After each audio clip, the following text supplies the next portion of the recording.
Bonjour à vous les actunautes. Alors, chose promise, chose due, je suis à Dieppe et aujourd'hui je vous propose de découvrir le Barracuda 7 de Guillaume Fourier, guide de pêche. Bonjour Guillaume. Bonjour Nicolas. Alors aujourd'hui tu vas présenter ton Barracuda 7, c'est le bateau sur lequel tu proposes ta prestation de guide de pêche à Dieppe. Hein. Exactement.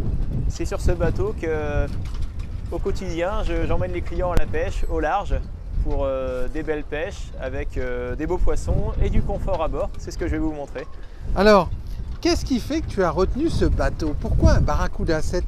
Qu'est-ce qui fait qu'à un moment tu t'es dit c'est ce bateau que je veux, c'est pas un semi-rigide, c'est pas une coque open, c'est celui-là?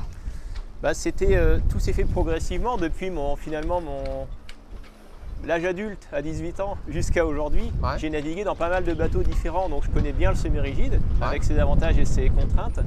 Et je connais bien aussi le bateau à cabine puisque j'ai ce bateau-là depuis 2016. J'ai eu d'autres bateaux à cabine aussi avant. Ouais. J'ai jonglé entre les deux. Je suis revenu bateau à cabine, semi-rigide, bateau à cabine. Et finalement, je suis convaincu de ce choix pour notamment le confort à bord. D'accord. La circulation dans le bateau. Alors le fait d'être sec. la circulation, en fait, c'est le fait que tu aies deux passes avant, latéraux, bâbord, tribord, qui sont profonds et qui sont très sécurisés. Tu as aussi dans la circulation ce cockpit avant. Tu as bien sûr un cockpit arrière. Et en fait, j'imagine que toi, en action de pêche, avoir deux cockpits, c'est deux endroits où on peut pêcher. C'est ça, il y a plus exactement, on va dire, trois endroits. Il y a le cockpit arrière, le cockpit avant et tout le côté latéral, notamment tribord. Ah, Parce que le côté latéral tribord est plus large. Donc je d'accord. positionne toujours mon bateau pour qu'en dérive, nos cannes soient côté tribord. Donc on a l'arrière, trois quarts arrière, on va dire, tout le côté tribord. Et puis l'avant aussi qui peut être utilisé en action de pêche. Donc ça c'est et puis regardez les actuels, c'est bien profond, hein. Donc là c'est sécurisant parce que toi dans tes actions de pêche au large de Dieppe, tu vas assez loin, hein. C'est du offshore quand même. Ouais, je vais très loin, donc ça peut aller jusqu'à 20 000, même 50 000, ça dépend du programme, du moment de l'année. Je m'interdis rien et je compte pas sur une presta haut de gamme, je compte pas le carburant, quoi. C'est vraiment la pêche qui définit le programme. D'accord. Donc en fait déjà ça c'était un point important sur ce bateau, c'était le concept du bateau, un timonier, des passes avant et donc trois espaces utilisables pour pêcher. Voilà, c'était un point très important puisque effectivement le fait de pouvoir circuler de chaque côté, ça mange un peu de place dans la cabine. Ouais. Mais j'avais dans mon étude de marché, avant le guidage, j'ai regardé pas mal d'offres sur le marché, pas mal de bateaux différents. Et effectivement, tu as des bateaux qui sont beaucoup plus larges dans la cabine, avec plus de place dans la cabine, mais il n'y a plus de place pour la pêche.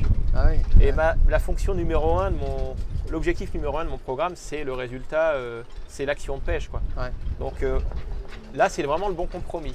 On a la cabine et on a la place en action de pêche. Alors tu parlais de confort, on en reviendra à la fin où on va parler du confort. Alors, mais pour l'action de pêche, comment as-tu personnalisé ton bateau? Parce que c'est ça aussi qui est important. Hein, il y a eu pas mal d'éléments en fait qui ont été ajoutés au bateau. Alors la première chose, c'est que j'ai des porte-cannes partout. Ça, c'est très important. Partout. Donc il y a ceux qui sont sur le toit. Il y a les porte-cannes latéraux arrière aussi sur le nouveau visier. Avec une petite solution Raid Plaza amovible, réutilisable un peu partout. C'est ça. Là par exemple, les porte-cannes ici, on peut en mettre à l'avant. À l'avant, où est-ce que tu as... À l'avant bâbord aussi, à l'avant tribord.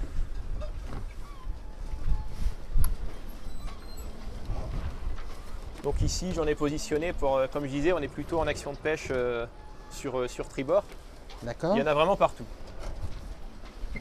Alors au niveau du moteur, justement, on est là sur le cockpit avant. Tu as intégré un motor guide électrique. C'est ça. Donc en fait, ce moteur électrique, il me permet, en fait, j'utilise au quotidien. Hein. C'était un peu expérimental parce qu'il n'y a pas beaucoup de moteurs électriques sur des bateaux à cabine. Ouais, c'est vrai. J'étais convaincu qu'il y avait un intérêt au moteur électrique en action de pêche pour certaines conditions. Ouais. Je ne pensais pas l'utiliser autant. Et alors, tu l'utilises dans quelles conditions justement?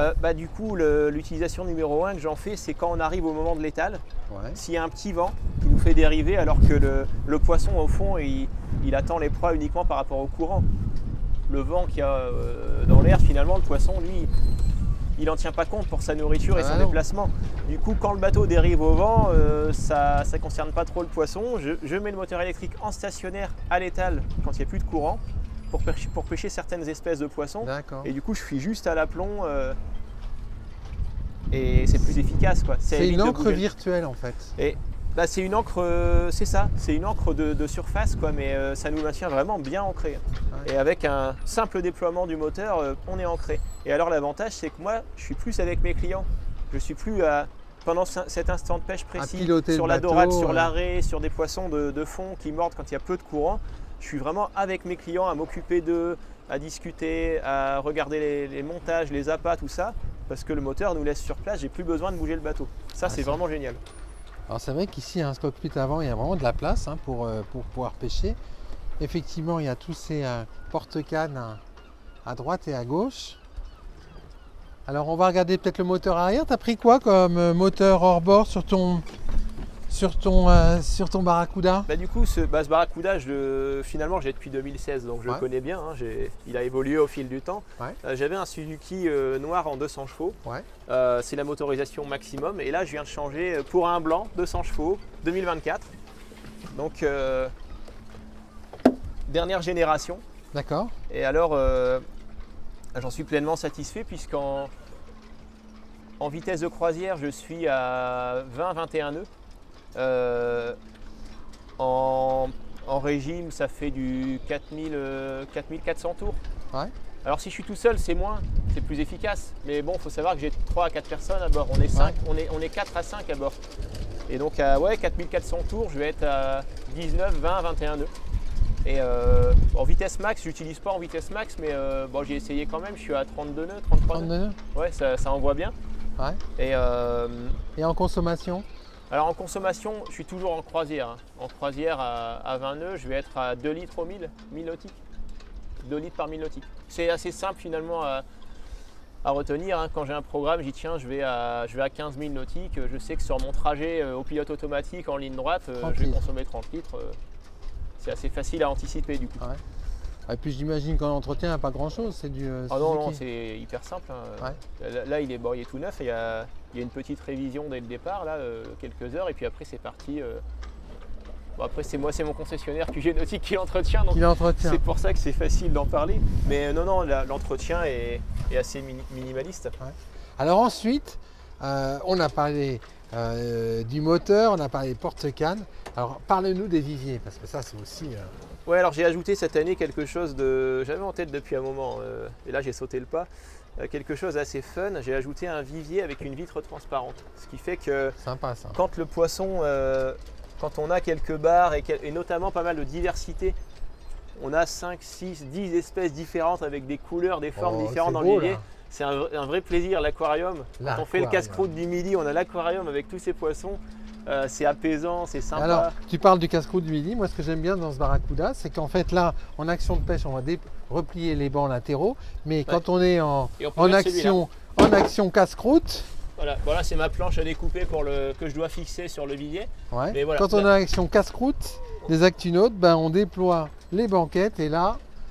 Waouh, là c'est le confort. C'est grand là, ça c'est confort. Avec la petite table qui va bien.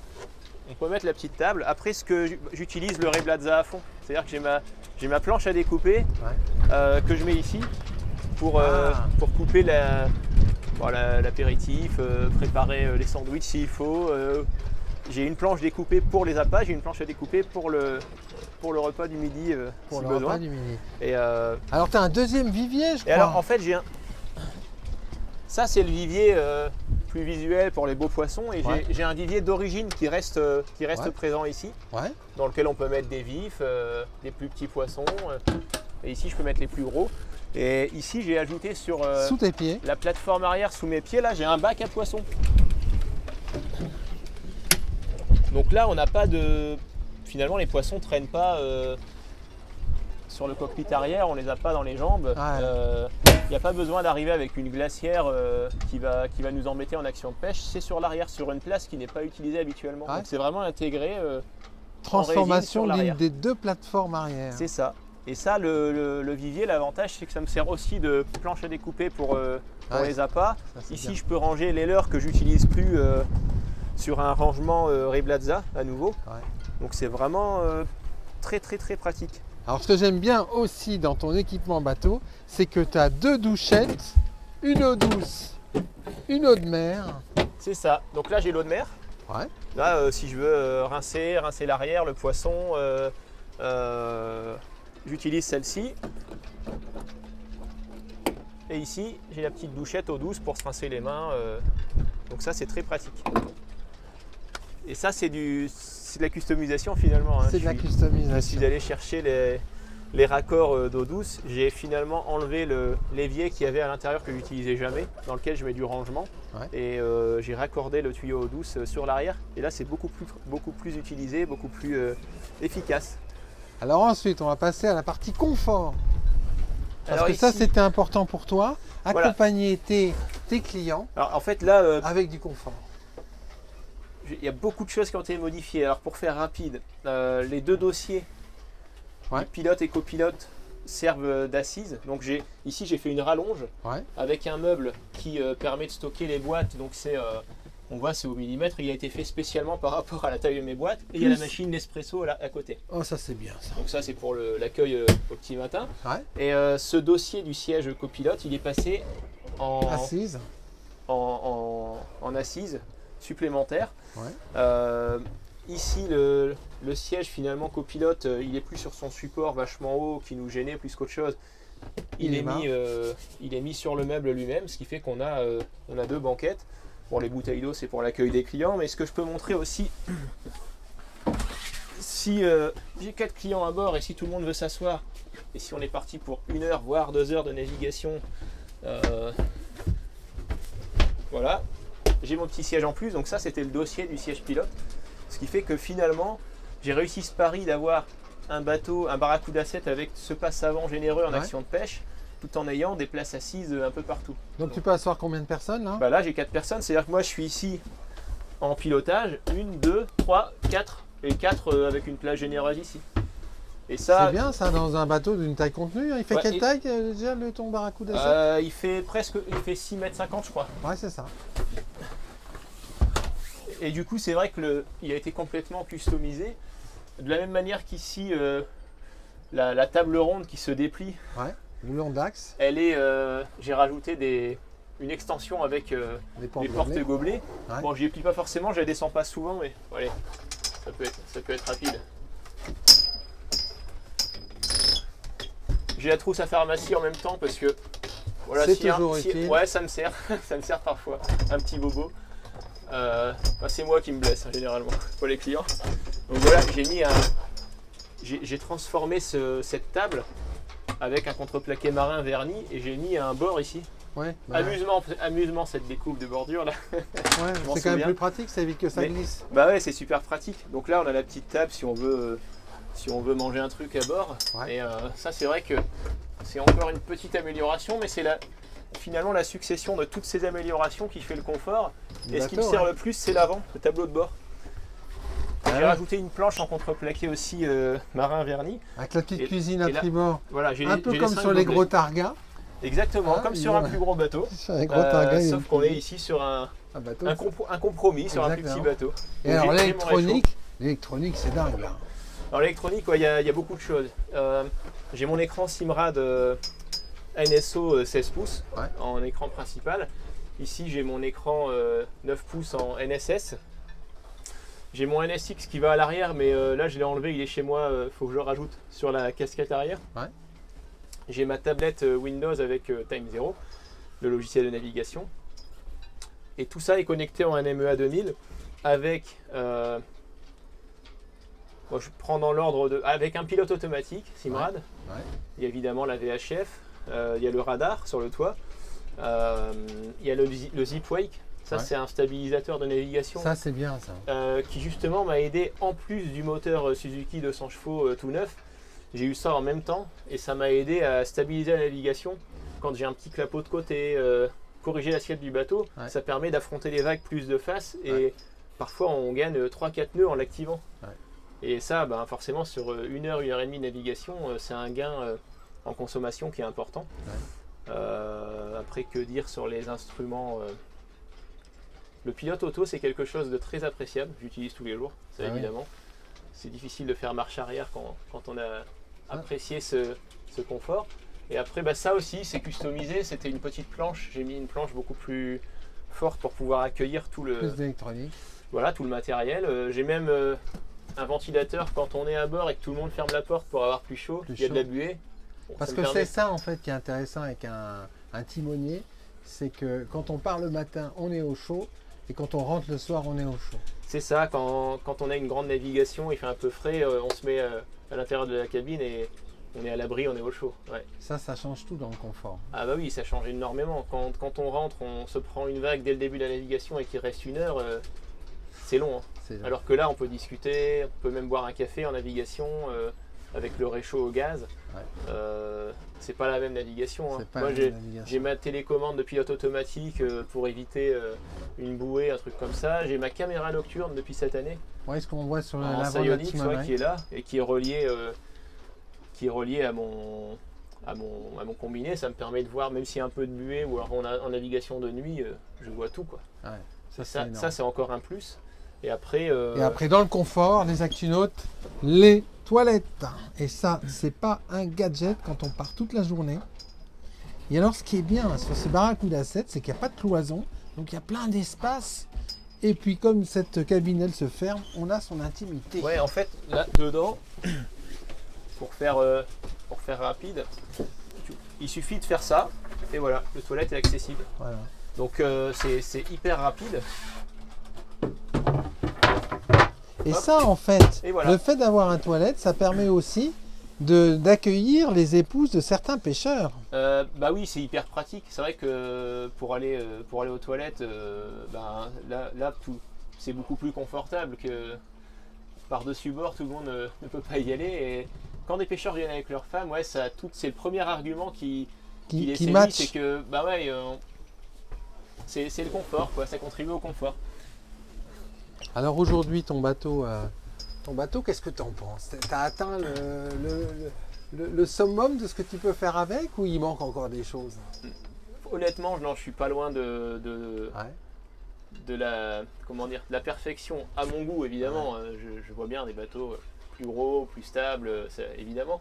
Mais moi, je trouve que c'est un super compromis pour le métier que je fais, l'usage que j'en fais, le coût aussi de fonctionnement, hein, parce que la consommation, elle n'est pas la même que sur un bateau de 8,50 m. Bah ouais, ça c'est sûr. Et je trouve que vraiment là, je suis pas loin de l'aboutissement de ce que je vois de mieux en fait pour l'activité de guide de pêche. Je vois pas trop quoi ajouter. Il y a encore des petites bricoles, mais aujourd'hui, je suis vraiment pleinement satisfait. Ah ouais, il est très bien équipé, très fonctionnel.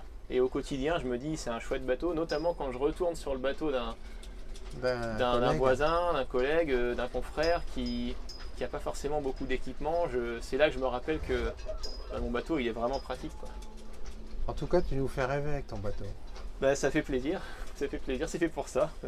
Merci beaucoup, Guillaume. Merci à toi, Nicolas.